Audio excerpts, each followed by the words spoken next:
Are you ready? It's the Roundtable with me, Robert Bannon. Hello, everybody. Happy Thursday. It's so great to be here with you all. Thank you all for joining me. Hey, everybody. I see you all already. I see you, Abby. Look at my friend Abby, who stays up late in the UK. Abby, what am I going to do with you? Look, and I'm assuming you're one of my students because I have to behave myself now because one show, I said a bad word with Candy Milo. And then I went to work the next day and all my students watched the show. So I told them that I don't know any curse words. I've never heard a curse word before. I didn't know what I was saying.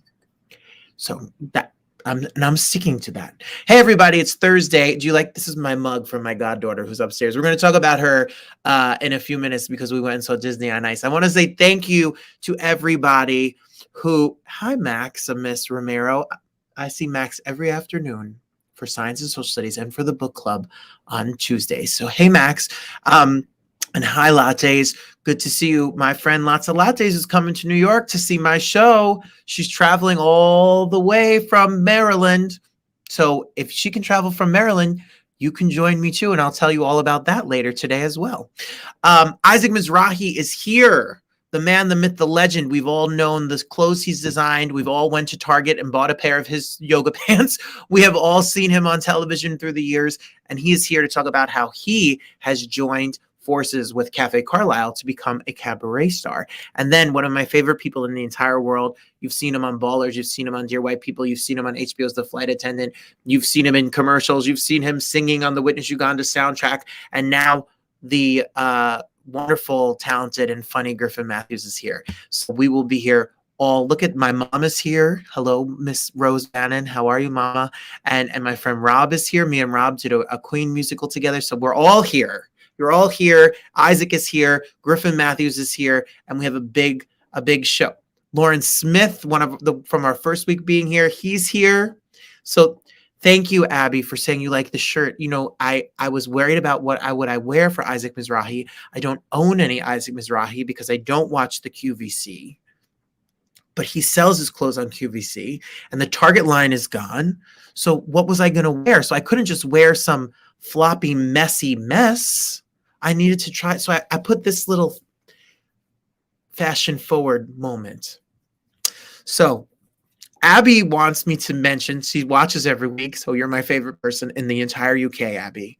Abby wants to mention that don't forget to mention Venmo to make my mom happy. My mom is here, and my mom always likes me to remember that if you want to support this show, you can Venmo a tip to @RBannon. Every dollar you Venmo to this show, I pinky swear promise you, goes to promote the show. The more eyeballs that watch the show, the better the guests get. So the more that you're able to help me out, I promise I put that show back on to build this platform. So Venmo @RBannon and support art and artists, and we'll give people a place to talk about love. This is not a show that's gossipy. We don't ask uncomfortable questions. I'm not going to ask about baby mamas and fathers. I'm going to ask about just art and about what makes us all survive these crazy times. So thank you, thank you, thank you. I so appreciate you. Hi, Deb. Hey, everyone. Christine. Yes, I'm trying to look snazzy for Isaac Mizrahi. I'm so intimidated to talk to him, even though he's very sweet. He's very, very sweet. My mom knows allegedly that I'm a gem. So thank you all for your I love the chattiness today. We are ready to go. We're here. My mom's pretty all right herself. She's a sweetheart. And so I got it from someone. So I appreciate you. Thank you. Last week, we had such a great show. Last week, we had the Diva Show. Melissa Errico, happy birthday. It was Melissa Errico's birthday yesterday. She was with us yesterday. She's just the sweetest. What a wild, fun conversation we had about her books and about her show. I was able to watch her show at Green Room 42, and it was brilliant. And big shout out to Brenda K. Starr and Robin S. I went to their show. I went to the Brenda K. Starr Robin S. show in Newark, New Jersey. So let me tell you about my week in review so I can show you, because I snuck some video footage to bring home back to you. So on Saturday, in the daytime, speaking of my mother, was my future sister-in-law's bridal shower. My brother is getting married on, he's going to hate this. My brother is getting married in April. So for her shower, me and my brother went there to like say hey and help bring the gifts and stuff. So this is my brother and Christina, and I have permission to show this picture because if you know my brother, that's a dicey moment because he doesn't have any social media. As far as the world knows, he doesn't even exist. So if you see him in the street, just ignore him. If you see him at my show, definitely make fun of him because I definitely will. And then look at my beautiful mother and my beautiful sister-in-law here in this picture. That's Mama Rose. That's my future sister-in-law, Christina. I'm so excited for them. I only have one sibling. So the fact that this is a big moment that they're getting married. So there's me and her. She is definitely, yeah, see, my friend Jenny knows I'm dead because my brother is the most low-key person. I got all of the outgoing personality. Look at us. I love it. So happy congrats to them. I'm so excited for their wedding. I have one brother, so I have some tricks up my sleeve. Don't you worry. It'll be a really fun day. I'm so excited. Yeah, there's my mom. See, she's so beautiful. She looks so beautiful. It was such a fun time. So then, yes, I did, Christine. Great segue, Christine. Virtual audience. Come on, co-hosts. I went that night to Newark. I went that night to Newark to NJPAC where they had the freestyle 90s dance party extravaganza. And I snuck up some videos. Would you like to see? Of course you want to see them. Here is, make sure I play the right one. Here is a little bit of, I believe this is Robin S. Listen to this. You got to show me love. She was great. I wasn't really supposed to take videos, so we just took a little snippet of her, but she sounded great and sang great. Here's Brenda. Bring them up. Get all your cameras out, everybody. Come on. How we feeling tonight? And then she sang her song.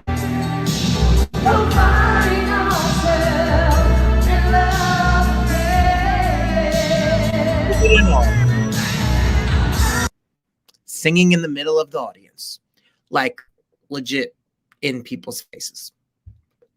God bless her. That's wonderful. It was a really fun time. I went with my friend Mike. And then on Sunday, I trekked it down to Trenton because why wouldn't I went and saw Disney on Ice. There's I saw Disney on Ice. We snuck. Would you like to see videos of Disney on Ice too? Because I aim to please here on this show. Look how I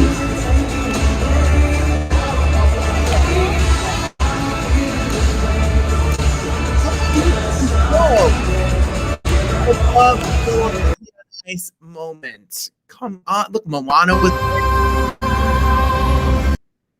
was a good time. So yeah, I spent the weekend trying to support art. Hey, art comes in all different shapes and sizes. It's not one size fits all.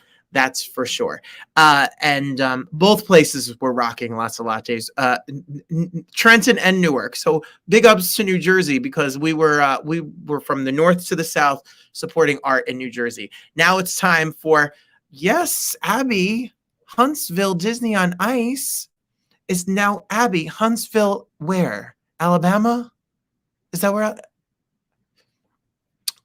Because it was really fun. So you have to make sure that you check it out. Tell me about it. Send me a message, DM me, because it was a good time for sure. All right.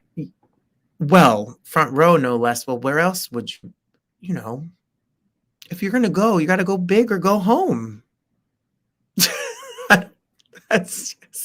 Abby, you know, I've been to Alabama. I went to Alabama. I went to Birmingham, Alabama.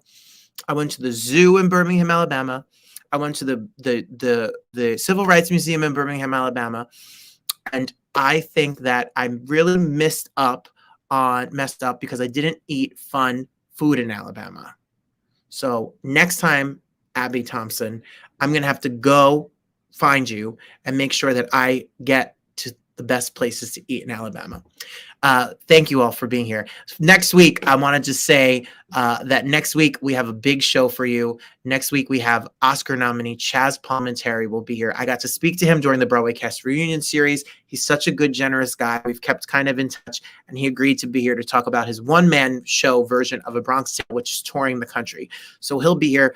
Plus, Broadway star, activist, and author Alexandria Billings, the first trans woman on Broadway to play a woman on Broadway. She's in Wicked. She has a long, amazing career as an activist and advocate for HIV/AIDS, for trans rights, for LGBT rights. She will be here. Her new book is out, so she'll be here as well.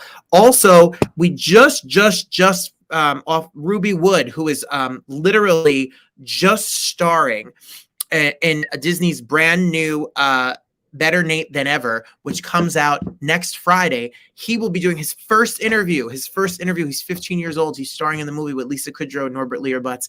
He'll be here as well. And coming up in the future, Anna Marie Horsford, who's been in every she gets angry. It's Anna Maria Horsford, who's been in every television show and movie that you can think of, will be here. Justin Guarini from American Idol will have a Fresh Prince reunion. Tom Chapin will be here to talk about his brother. Betsy Wolfe from Waitress, Rufus Wainwright, Anais Mitchell, and more, all coming up in future episodes of the Roundtable.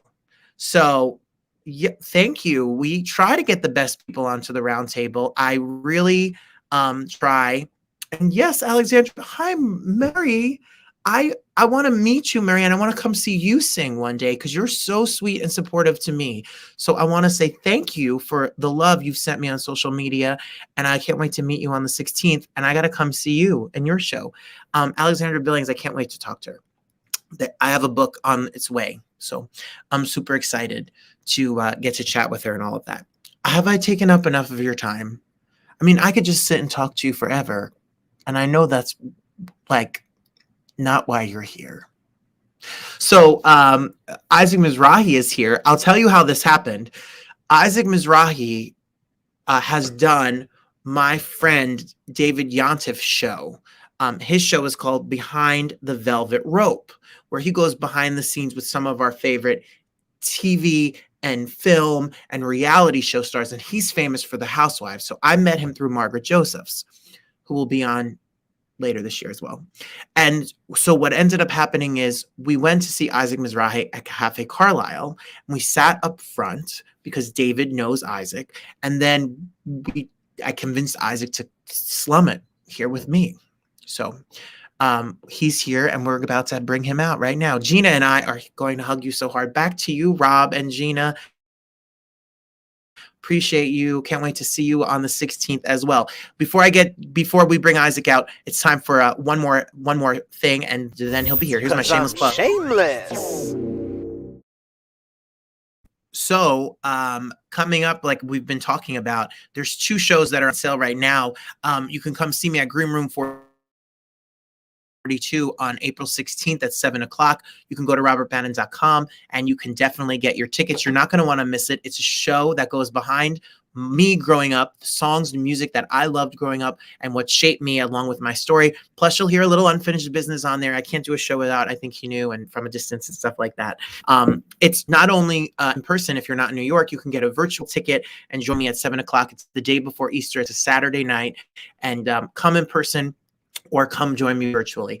On the 14th, I'm doing this show in New Jersey as a benefit for Villagers Theater, which is in Somerset, New Jersey. It's a theater that's near and dear to my heart. I've done concerts there before. I did a production of The Wedding Singer there, and it's a really beautiful space, and we're doing it on the 14th. So if you're a Jersey person, come on the 14th. If you're someone close to New York and want the real deal with a full band, come on the 16th, and we're recording it. We're recording it for hopefully a live album. So I need all the good energy and zhuzh we can get because we really have put a lot of work into creating a fun night.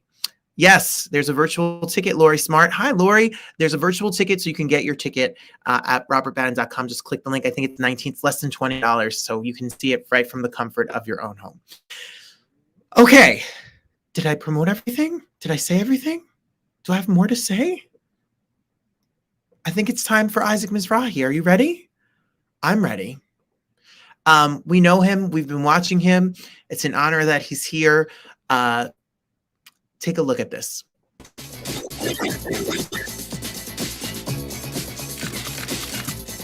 A little close. 2 best bodies in the business. Ow! Can you see what I'm wearing? And I had like the little curls here. I'm not that stressed out. We have a very big day tomorrow. I hate when people tell me I'm stressed out. Let's go, let's go! When the music comes on and the stars come out, what happens on stage is almost as outrageous as what's going on backstage. It has to be the most wonderful 20 minutes of a designer's life. Oh, Naomi, that's coming out. And there are girls changing from behind the scrim, so you can see through. See us in bras and underwear? Maybe. Are they gonna want to do that? No. No. We really do see everything. Oh, yes. Everything! You show me the pose and Say hi. Again, say hi. My tree will not be just one in a row. My tree will offer shade when strangers go by. I was at dinner with my husband again and my mom, and I went to pee and I came back and I overheard her last few words, which were, "He blew up." He blew up. It was part of a longer sentence. You know, my own mother behind my back. Okay? He blew up. This is the same woman who, like, in 1974 at my bar mitzvah, when I was literally 300 pounds, convinced me that I looked thin in powder blue polyester shanty. Your sale found on net-a-porter, lost email, which is Hillary's forte. I'm a doggy's pee for all to see and mom, but if baby I'm the bottom, your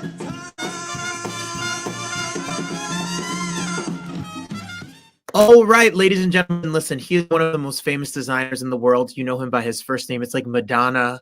It's like Cher. And if I say Isaac, you know exactly who I'm talking about. From television to fashion to cabaret. I saw him at Cafe Carlisle, and he's here. I'm so honored and delighted to have him, ladies and gentlemen, the legend that is Isaac Mizrahi. Isaac Hi, Mizrahi. Robert Bannon. How are you? Good to see you. I am so honored for you to spend time with my little trashy New Jersey show. Hey! Don't say that about New Jersey. I love Jersey. And I'm born and bred here. I know you're a Brooklyn guy yourself, so it's like the same thing. Mm-hmm. Yes, it is. It's great to be like from the far reaches of New York City, and then when you finally get to New York City, you feel even more kind of, accomplished. What agreed. I was reading your memoir, which we have a copy of, right? We have the cover right here. And Nice. What I was amazed at, it's so brilliant, it's so in your voice. I feel like it just is like I feel like I'm having a conversation with you while I've been reading the book. And Thank you. oh, and I just wanted to say I was so inspired by your story about getting a sewing machine at 15, Isaac, and like in 2 minutes you were like, yeah, I'm at Bergdorf's, yeah, I'm with Chanel. Like you literally like who does that? It's insane. Well, it was even earlier than 15. I got my first sewing machine. I don't even remember. I was like 12 or 13 years old when I learned to sew. I bought this machine when I was babysitting this one summer when I was 13 or 14 years old, and I saved up all this money and I bought this sewing machine. And I don't know what compelled me to do that. I was interested in the subject, but I was also interested in the theater arts, and I went to Performing Arts High School where I was for 4 years studying acting in the acting department. And then, the summer that I graduated, they made that movie called Fame, which I'm actually in. If you look closely enough, you'll see me in Fame. And so it was a funny thing, like not being able to choose between these two paths. And every teacher I ever had told me, darling, you have to choose. You have to choose. And I just could never bring myself to choose. And obviously, when I finished performing arts, I chose to go to Parsons rather than Juilliard or Purchase or one of the other theater programs. And so that was a clear-cut choice because when I was 11, 12 in that school, 13, 14, I wasn't beautiful like some of the other members in my class. And I thought, you probably won't be cast as easily as some of these beauties that you're in school with. And so I thought better to kind of be safe and get a job, you know, because I was in this house that was, you know, kind of, it was the wrong place for me. It was very religious, and I was at yeshiva, and it was like I needed to get out of there. And all I could think of was making enough money to kind of get out of that situation. And I did, you know, I was right about it. It was easier for me when I graduated Parsons to get a job in, you know, in a design room, right? And I got a job right away. I got a job at Perry Ellis, but it was easier than it might have been for me to go on castings and auditions. And I was very like tender, and I was afraid of rejection in that way, because, you know, they're talking about, you know, your body. They're like, oh, you know, you're fat, and if you were thinner, maybe, right? I mean, it was a pretty brutal environment, right? So I thought I wasn't wrong, you know, about all that. I wasn't wrong. Well, what I relate to so much is at 18, I was in Juilliard Prep, and when I left Juilliard Prep, I went on an audition for Rent, and and the casting director sent the message back to my agent at that time and said, he's 20 pounds too heavy.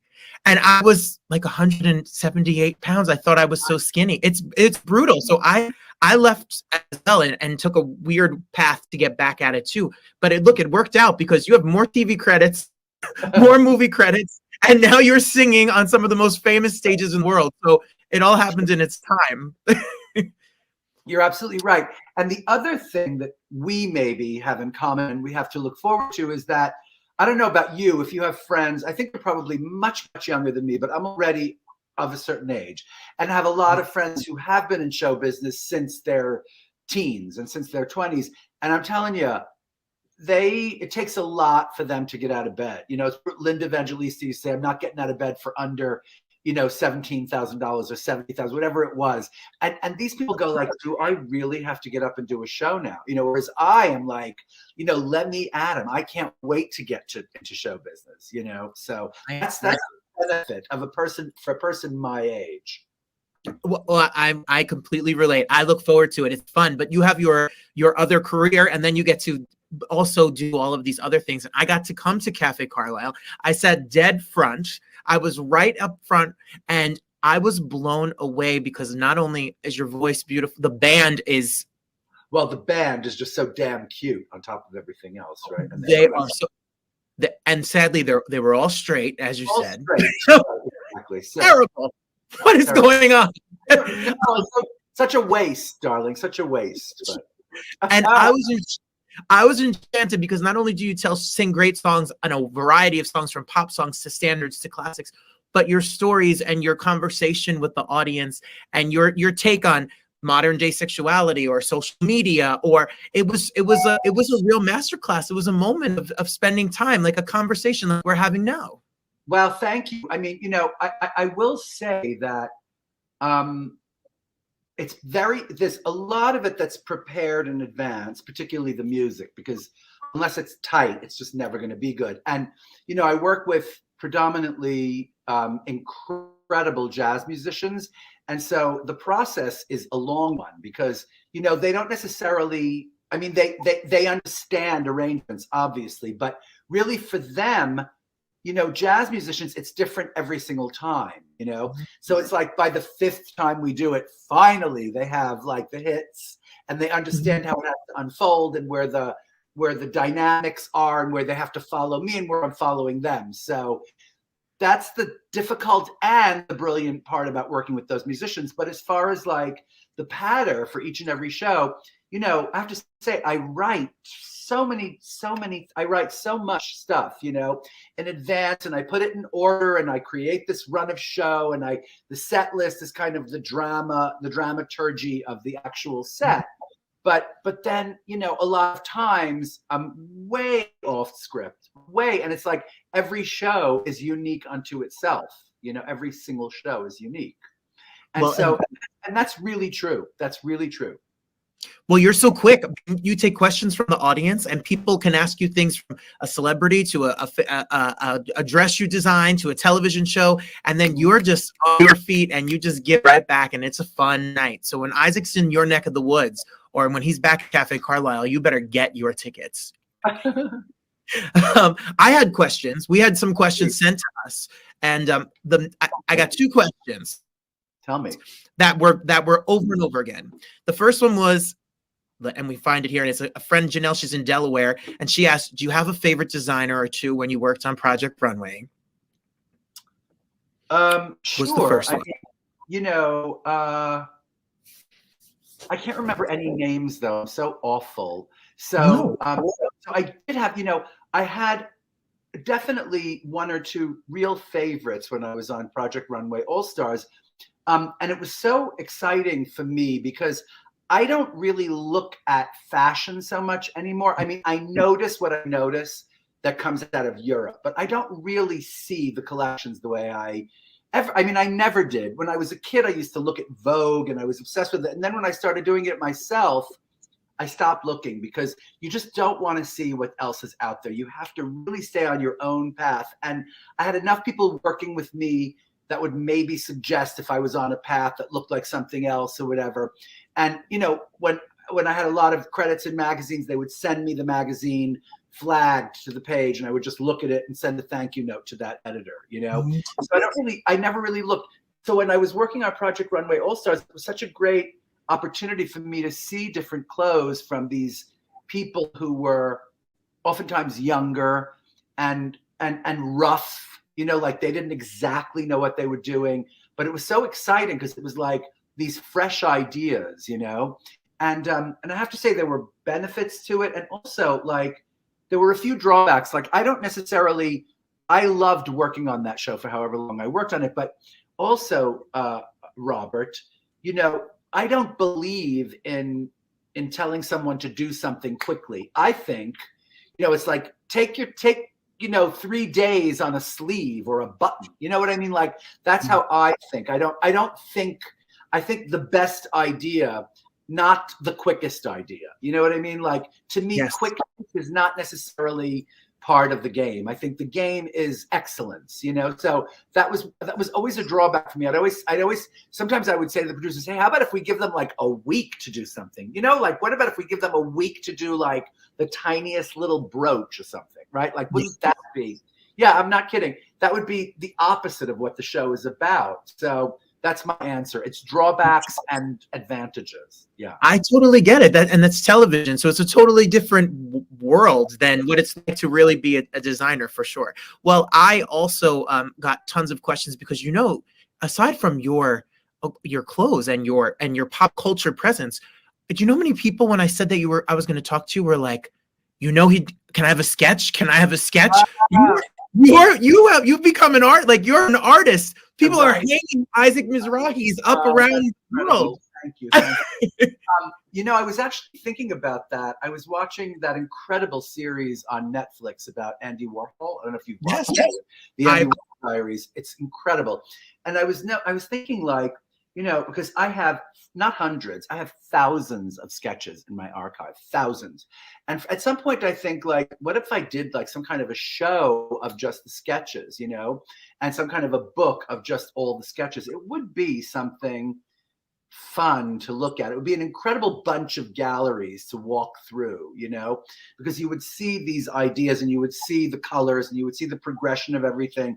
And also the neuroses and the intensity of the way, like the ideas unfolded. And sometimes they're big kind of presentational sketches that I do in gouache with a lot of drawing, etc. And sometimes they're like these feverish little sick drawings, that just are taped together and pinned together like a crazy person, So it would be really interesting to do that show. And of course, I'm not sure what gallery would do it, but I had an exhibition at the Jewish Museum 4 years ago, and there were this gallery with just sketches, and it was really a fabulous room. It was my favorite room, Isaac, I'm sure any gallery would jump. Take your pick. I tell them, I'm not sure I want to sell my work. I don't know if I want to sell all the sketches or keep them all just as one, intact as a group of sketches. We'll see. Well, when I saw you at Cafe Carlisle that night, you had come from QVC earlier in the day. You made the joke you're the hardest working man in show business, which I believe you are. Are you having fun on QVC? Your line is called Isaac Mizrahi Live. Yes, I'm having so much fun on QVC right now. I can't even tell you. And even more fun because mostly it takes place in my living room. And I think I think the guest at home really loves seeing my living room and loves when my dogs get involved and start barking. Of course, it throws me off a little bit, but I think they really love this idea, and it's so much more fun for me being at home. You know, it used to be where I'd sit in the car for hours to get to that studio in Pennsylvania, and then hours getting home. Even if you had like 7 minutes on the air, you had to spend 4 hours in a car, and it was very disproportionate. And I loved it even then, but I love it so much now, like coming from wherever it is I am. It's so interesting. You know, I've actually done shows from from upstairs at the Carlisle, you know. I've done hits and shows from the Carlisle. It's really chic, you know. Yes, it's amazing. Well, you can go to Isaac's website, which is helloisaac.com. You could go to QVC. The line is called Isaac Mizrahi Live, and it's exclusively on QVC. And you're a Renaissance man. What is your schedule like? Do you sleep? No, you don't. I heard about that. I'm not really the biggest. I don't really sleep a whole lot, but I'll tell you what. Like recently, I've been sleeping a lot. So because right after the car, like when I'm in residence, you know, it's not the easiest thing to sleep after you come off stage, right? Yeah, you kind of have to wind down, maybe take a Xanax or something, right, to come down. But since I'm off, I've been sleeping a lot. I've been sleeping this past week. But actually, they added a show on April 9th. They added one more show by popular demand. Somebody got a cancellation, and I got the spot. So if you want, there are some tickets available for April 9th. It's a Saturday night, which is a hot night, darling. That's a fun, hot night. Absolutely. Listen. I went on a Saturday night. The Cafe Carlisle was packed. The hotel was packed. The restaurant was packed. The bar was packed. There was a line to get to the bar after the show. Yeah. I ate. We had some drinks. I had some delicious salmon. It's a New York experience. It's a night out. It's a gorgeous room. I agree. I think it's a blessed little spot. It really is. I mean, it's a very small club. There's only like, I think 100 seats or 110 seats or something like that. And the food's good. And it's expensive. I mean, I'm sorry about that. That's the one thing I hate, like inviting my friends, because it is quite expensive. But I think it's really worth it because you're in that particular beautiful space, and the food is so good. And you know, it's beautifully mixed. The show, really, Darwin, this incredible guy who does the show, he does the stage management of the show. It's so beautiful. That soundboard is really, it sounds so good in there. The music sounds really good in there. So I think it's worth every cent, you know. And this is not, you know, I'm telling you, there's music. Like, you have a percussionist. Oh, like, well, I mean, there's bongo. Yeah, well, there are conga drums.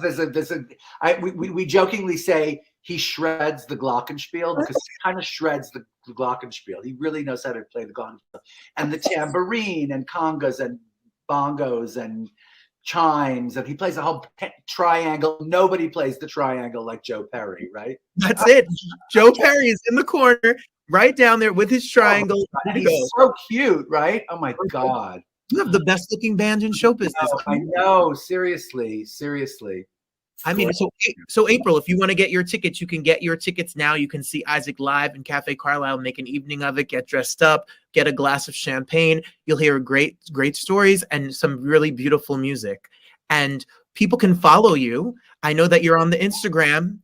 On the Instagram, darling. I am Isaac Mizrahi. Absolutely. It's important. You know, and it's like a joke, but I really mean it. Like, please follow me. I think I'm worth following, you know. I mean, I'm not. Listen. What?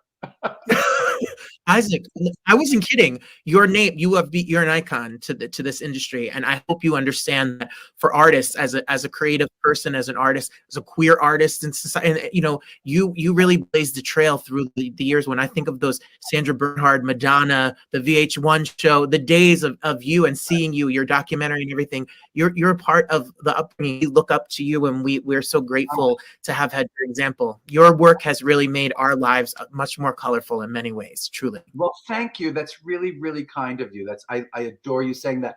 And I did spot you in the audience. I recognize you. And I think you were there with somebody. Like, it wasn't just you. It was you and someone I know, or is it just you? It was me and David Yontef, who does the behind the. David Yontef, exactly. Oh, I love David. I love David, and David called me up, and we met through the Housewives of New Jersey. Of course. And he said to me, we went to see Sheila E. at City Winery. And I'm sitting with him, and he had extra tickets. And he says, would you see Isaac Mizrahi with me? And I said, are you kidding? I'll go with you right now. He's such a doll. I love it. And those housewives, man, they are hilarious. I was on recently. I was on Andy's show right before my residence, and I was supposed to be on with Dolores, and I was so excited. And somehow I got moved to Sherry Shepherd, who I also adore. So it was like, you know, you go from Dolores to Sherry Shepherd. What's better? There's nothing better or worse. But I was so excited to meet Dolores, and then it got because I know Sherry.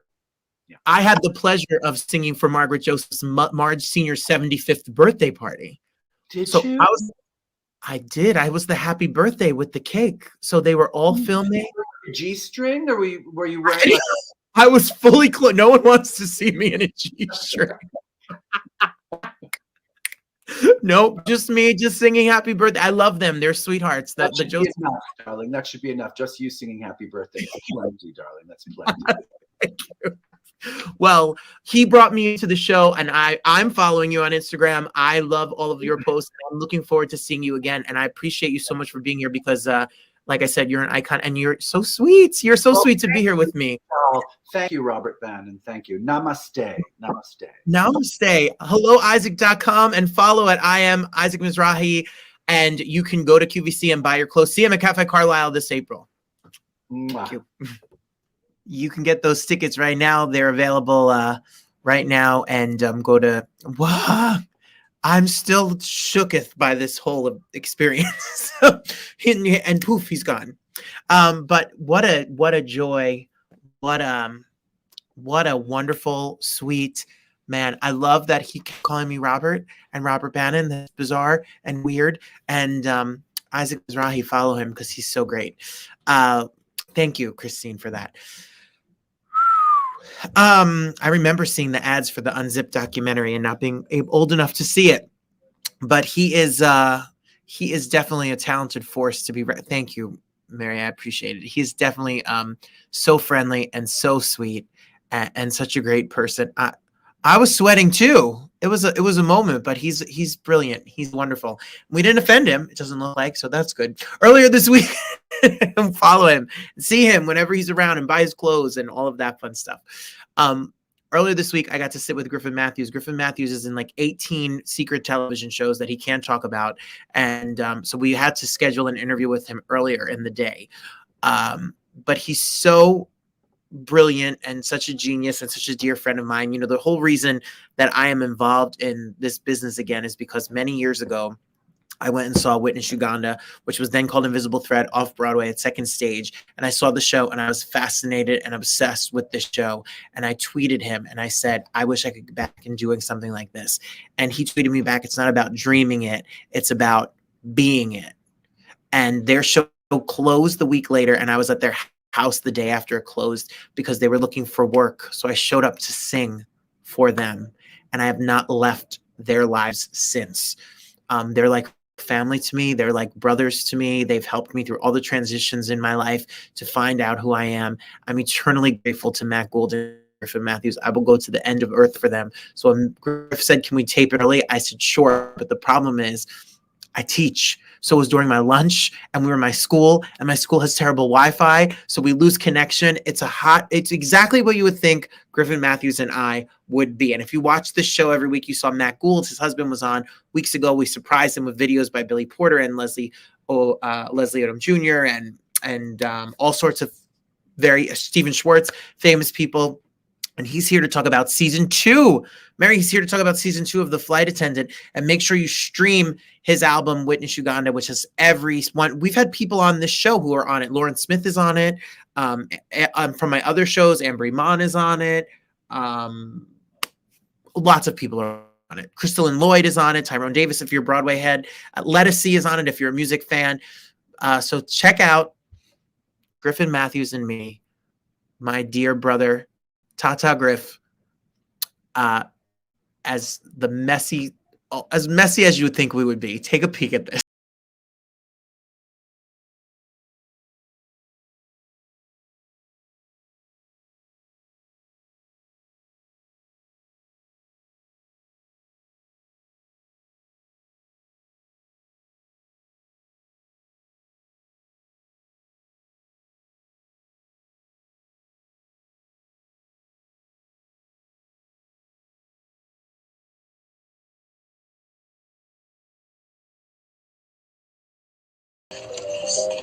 Hey, how many partners? 2.5? Was the man short or... Relax, honey. Every gay on campus has sat in that chair and has gone through exactly what you're going through right now. And every straight should, but a lot of them are just trashy people. Yeah, this is only gonna hurt a little bit. Now I know this shit's gonna kill. What type of doctor are you exactly? Who said he was a doctor? Nah, we call him Doc Golden. He works with horses mostly. It's just a nickname. He's a healer, like Jesus, but with needles. He's like our go-to guy for anything pain management. Could have made it through high school without him. Yo, is there another way that we could do this? Am I crazy? I mean, who invites somebody to a memorial service as a +1? It's just... Yeah, bitches, am I right? What did you say? Say something. We don't call women bitches. She's confused. What's your name? Michael. Michael. With an M or? All right, ladies and gentlemen, you know him, you've heard him, you've seen him on television. He's been on everything. I don't know, HBO, and she's the star of HBO's The Flight Attendant. It's coming back the end of April. He's one of my favorite people in the entire world, so I'm super biased. But he's here. Griffin Matthews is here. Griffin Matthews! Uncle Eleanor. So good to see you. So good to see you. Listen, he calls me Uncle. He has 2 beautiful boys. And I believe the idea behind Uncle Eleanor was I'm like an Aunt Eleanor who sends socks on Christmas. That's why. You're the uncle. So we just combined the two. You put them together and you get Uncle Eleanor. And it just stuck. Like Galileo actually calls you Uncle Eleanor. He doesn't know. I love him. And if you follow you on social media, the hijinks of your boys are legendary. And I was talking about it with a mutual friend. I was talking about it with Lauren, and Lauren said, well, my person, and Lauren said, he's just so cute that how can you get angry at him? You can't get mad at him. Oh, you can. Don't worry. You can get real angry when you're at a restaurant and he pulls the fire alarm. You can get real angry. Actually, what's funny is we didn't get angry. It was like he pulled the fire alarm and everyone was like, should we keep eating? Like, just turn it off and let's keep eating. There's battles you don't want to fight. And that was one of them. I was like, we're in public. We're not fighting that one. So I get that. Well, your family's goals, they're the most beautiful family ever. And, literally I asked people on Instagram the other day, do they have a question for Griffin Matthews? And what freaking thing always comes up? What? The freaking chickens in the back. So how did the chicken start? Do you have a favorite chicken? Yeah, when the pandemic happened, we didn't have enough responsibility having 2 children. So we thought we need 13 gay chickens, and that's exactly what we got. So I built a massive coop. I didn't personally build it. I got our lovely friend Luis to build it. And the chickens, they showed up as little chickies, and now they're big, full-grown girls. And I do have it's like I love them all, but I do have a couple that feel close. My close ones, Cookie.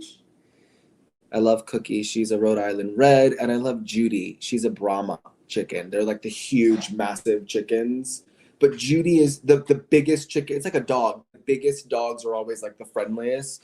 She's like the Great Dane of chickens. And so she's Judy. And I love her so much. Look, don't mind the band rehearsal going on behind me. Welcome to public school in New Jersey. But I had a video out of all of the videos I posted in my life. One of the most popular videos I ever got posted was this, if you don't mind taking a peek. Ready. I am in a celebrity chicken coop. Do you see them?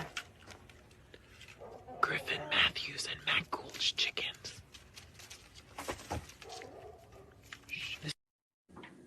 They're violent. You were away. I fed them and put them in and out of the chicken coop.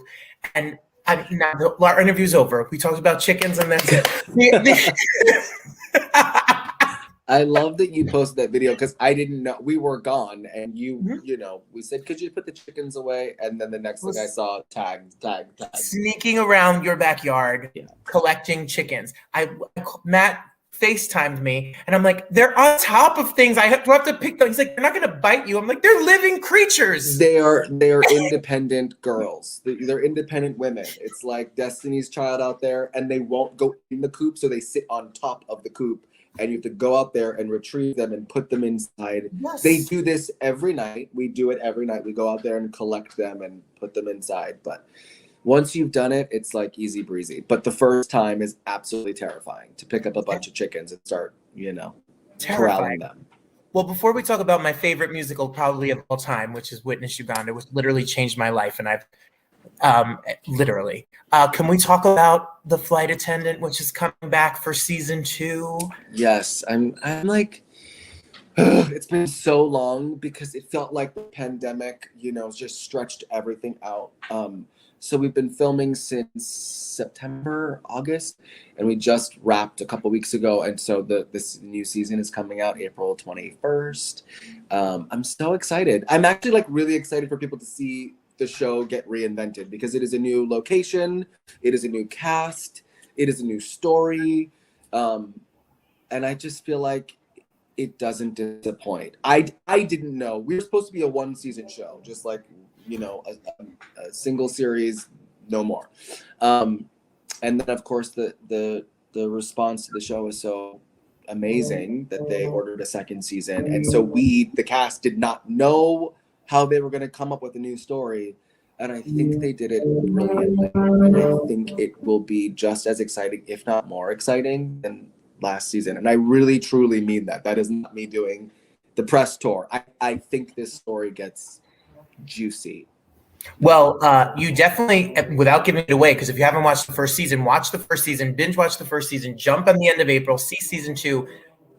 Griffin Matthews, there's a Griffin Matthews twists and turns by the time you get to the end of it. You sneaky flight attendant. Yeah, I'm a sneaky flight attendant. So that continues. All the sneaks continue. And there are many, many more sneaks coming. There's actually, I think the thing that I'm most excited about this season are the cameos. We have incredible cameos this season. And I think people will be shocked. Does that make me want to watch more? I can't wait. Yeah, you should watch it because you will be shocked. Well, my favorite part of The Flight Attendant, I mean, aside from you, but I feel biased, is I think the world's biggest Rosie Perez fan.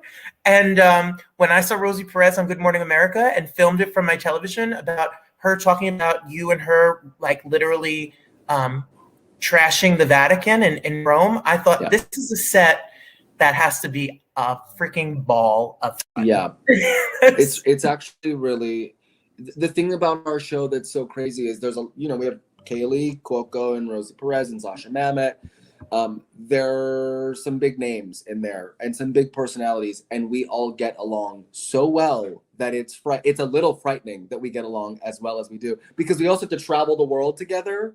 So it feels like adult summer camp, which is really kind of amazing that we all love each other and hang out offset, and yeah, it's great. But Rosie also will not disappoint this season. I'm so ready. Yeah. We're so ready. All right. So bring you here because years ago, as I've told the story 500 times, I saw a show. It was off Broadway. It moved me. I tweeted you.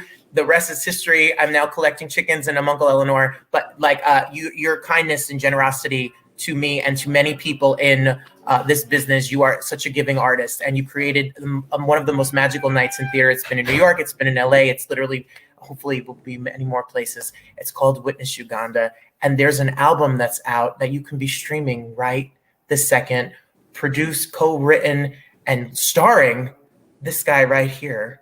Will you tell us a little bit about how this came to be? The story of Witness Uganda started when I was 23. I went to Uganda on a volunteer mission trip to build a school for 6 weeks, and that 6 weeks changed my life. I met a group of students who were fending for themselves. I had stumbled into a culture that was in the middle of the HIV/AIDS epidemic, and I wanted to do something to try to help these teenagers. And so I decided to start a nonprofit for them so they could all go back to school. And I thought, I was very optimistic about changing the world. And then I discovered how deeply difficult it is to not just try to change the world, but to try to change people or try to push people forward, including myself. So Witness Uganda became a documentary musical about my journey, in which I also played myself, Griffin. I walk out on stage and I say, my name is Griffin and this is my story, and then it starts to spill. So I always say, like, it's a feel-good musical, but it's also a horror film. Like, it's fully, like, it's probably the most dramatic and traumatic thing that I've lived through in my life, trying to navigate a culture that was also very homophobic, and navigating my race in America and my sexuality in church, and it's all wrapped up in there. So when the pandemic hit, we had done our show three times, ART, off Broadway in Los Angeles at the Wallace. And during the pandemic, there was a real call for some racial reconciliation on Broadway, in particular, in the theatrical space. And it was needed. I was one of the people that called for it. And I received a couple calls about Witness Uganda, because Witness Uganda was a show that I think kind of had a little cult following, Uncle Eleanor. And we never made a cast album. It sort of happened and then it just went away. And there's a whole lot of reasons why shows do that. But I got a call from a producer, Oliver Roth, who was like, we need to bring this show to the world. And so Oliver, along with Sony, Broadway Records, they all came together and helped us make a cast album in the middle of the pandemic. We were in little tiny booths, and some of them were in New York, and Jalen was in Atlanta, and Let Us See and Cynthia Erivo were here in LA, and I sang my track here in LA. But it was actually remarkable. Stephen Bray, who wrote The Color Purple, was our producer, and it was just incredible to have all of these people, that some of whom had done the show years ago. The original students are singing on the album. And to also have some new voices, Cynthia Erivo and Let Us See, to join us, felt like not only a vote of confidence, but it felt necessary, right? Like, I actually was really afraid about making the album, because once you make it, it's out. So if you never heard of Witness Uganda, I used to be able to like sell you on it. And now you can hear it and decide if you like it. And that is the amazing thing about having albums, is that it lives forever. So I'm super proud of the album that Matt and I created, along with an incredible cast and team. And I actually, when I heard it the first time, I thought this was a show that I wish I had had when I was 17 years old and I was entering Carnegie Mellon. And I was singing Make Them Hear You from Ragtime. I was skinny, black, and gay. And that was the only music that I could sing, was Make Them Hear You. I am not Brian Stokes Mitchell, nor will I ever be. And so I think about little gay black boys singing Circle and Survival and Invisible Thread, and little black girls in high school singing New World. And, you know, I think about the next generation. Now that I have kids, I just think about the other generations that will finally have some music that they can tackle, that is age appropriate, that is about the things that I think resonate, you know, for them and for me. And that's Witness Uganda. I hope that people listen to Witness Uganda. I hope it is ruined in audition rooms for decades. I said that to Max. We pray. I want you to go into, and next time you have a 16-bar cut, musical theater kids, you walk in there and you sing Invisible Thread or Beautiful, and find the sheet music that you're. Ooh, did I lose you? I know we're here. I showed up at their house the first time I met them and sang Invisible Thread. That's a true. And I loved it.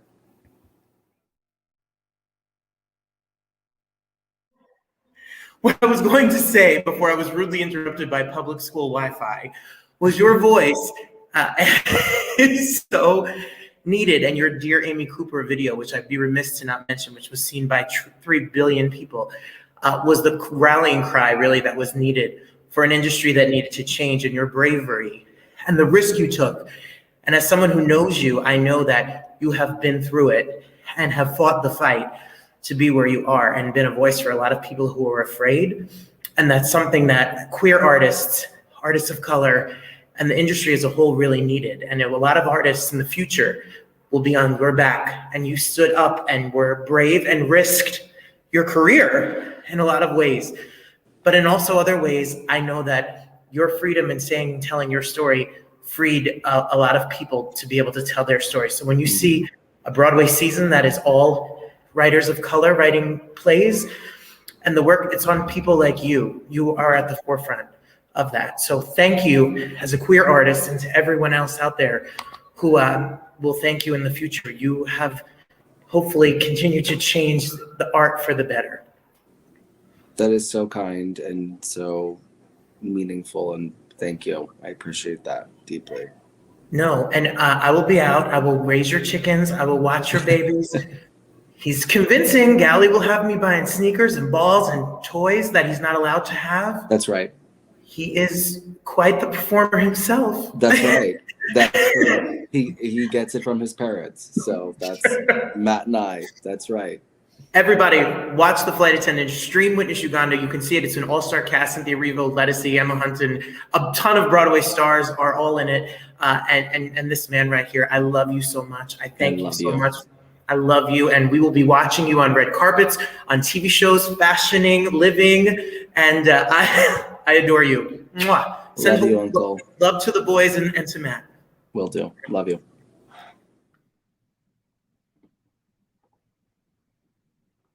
So we're going to play the video for you now and say goodnight. That's Griffin Matthews. As you could see, we were right in the thick of talking about Witness Uganda, and then all of a sudden I lost internet. I was in the office, and the things we do to try to get this show to get it together. He is multi-talent for sure, a very deep individual who's really been through it and fought the fight. Like I said to him, I was so happy to tell him, because sometimes when you're friends with people, you don't sit down and say things like that usually. So I'm happy that this platform allowed me the chance to say what I've wanted to say to them as they both come on here. Support Witness Uganda, stream the album, and they'll be doing other press appearances. They'll be in Stars in the House and other things going on. Richard Skipper Celebrates coming up in the future.